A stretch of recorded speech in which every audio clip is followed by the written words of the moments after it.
Father, message niyo dito sa groundbreaking ceremony ng 3D printed building sa Caritas Manila.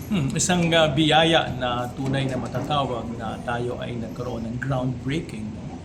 Sa araw na ito, the partnership ng Caritas Manila, Archdiocese of Manila, with the Onocom Japan, Onocom Philippines, no? Tsaka itong Provideri Onocom, no? Upang dalhin nga sa Pilipinas itong bagong teknolohiya ng pagkatayo ng mga gusali or building tulad ng kanilang 3D printed building. Bago nga yan sa ating pananaw. No? Bagamat ito ay matagal na raw sa Europa, more than 20 years, no? Pero ngayon lang natin narinig sa Pilipinas. At salamat nga sa Diyos, ang kanilang unang programa ay mag-charity work. No? At ito ay talagang makita natin yung puso nila, no? Talagang hindi lang para kumita, pero para talagang maglingkod. No? Kaya ang kanilang first project to launch it sa Philippines is a charity project, no? Na mag-donate sila ng isang building sa Caritas Manila.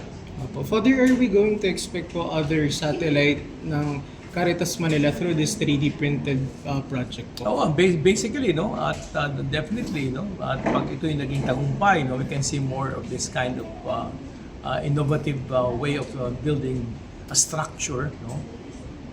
Hopefully more cheaper, at saka sabi nga nila mas matibay, no? Kasi pati semento ay kailangan nilang i-check, no? Kung yung sementong yan ang pasado ang semento ng Pilipinas, no? Sa uri ng teknolohiya na kanilang gagamitin.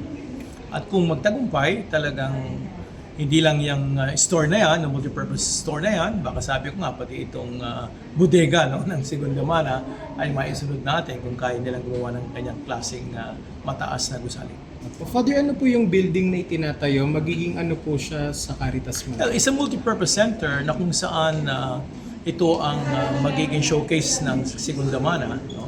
Supposed to be may second floor, no? Pero one floor pa lang siya. Kaya tingnan natin yung pasok ng donasyon kung kaya natin balagyan pa ng second floor. Bagamat may abang yan, yung kanyang teknolohiya may abang. Anyway, they're here to stay naman, kaya magagamit natin ang kanilang machine or whatever technology they have, no, to replicate, no, sa iba pang structure ng Caritas Manila. Father, kung matapos pa yung building with this one, so are you looking forward na pwede rin gamitin dito to build houses for the poor? Pwede, kasi nakita natin sa YouTube, no, na may mga ginagawa silang mga houses, no, sa ibang bansa, especially sa Europe. No? Hindi lang building, pati mga homes. No? Kaya baka pwede natin ma-replicate yan sa pagkapagawa natin ng mga bahay sa ating bansa. Hindi ko lang alam kung paano natin magagawa kung row houses, no, for the poor, pero meron silang mga stand-alone houses na nakita ko sa YouTube.